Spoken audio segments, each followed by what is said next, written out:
மக்களவை தேர்தல் கூட்டணி தொடர்பாக ஜனவரியில் அறிவிக்கப்படும் என தேமுதிக பொதுச் செயலாளர் பிரேமலதா விஜயகாந்த் தெரிவித்துள்ளார். தேமுதிகவின் புதிய பொதுச் செயலாளராக தேர்ந்தெடுக்கப்பட்டதை அடுத்து அண்ணா மற்றும் கலைஞர் கருணாநிதி நினைவிடங்களில் மரியாதை செலுத்த பிரேமலதா முயற்சி செய்தார். கட்டுமான பணிகள் காரணமாக அங்கு அவருக்கு அனுமதி மறுக்கப்பட்டதால் அருகிலுள்ள எம்ஜிஆர், ஜெயலலிதா நினைவிடங்களில் மட்டும் பிரேமலதா மரியாதை செலுத்தினார்.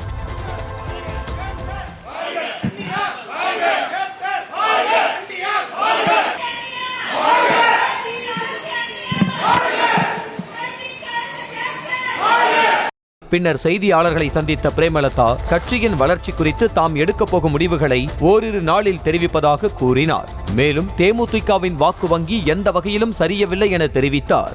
எங்களுடைய அடுத்த கட்ட என்னென்ன நாங்கள் கட்சியின் வளர்ச்சிக்காக என்னெல்லாம் செய்ய போகிறோம் என்பதை உங்களுக்கு ஓரிரு நாளில உங்களுக்கு தலைமை கழகத்தில் விரிவாக சொல்ல இருக்கிறேன்.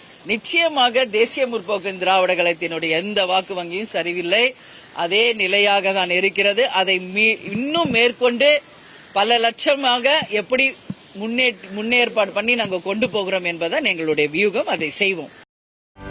செய்திகளை உடனுக்குடனும் துல்லியமாகவும் தெரிந்து கொள்ள சப்ஸ்கிரைப் பண்ணுங்க.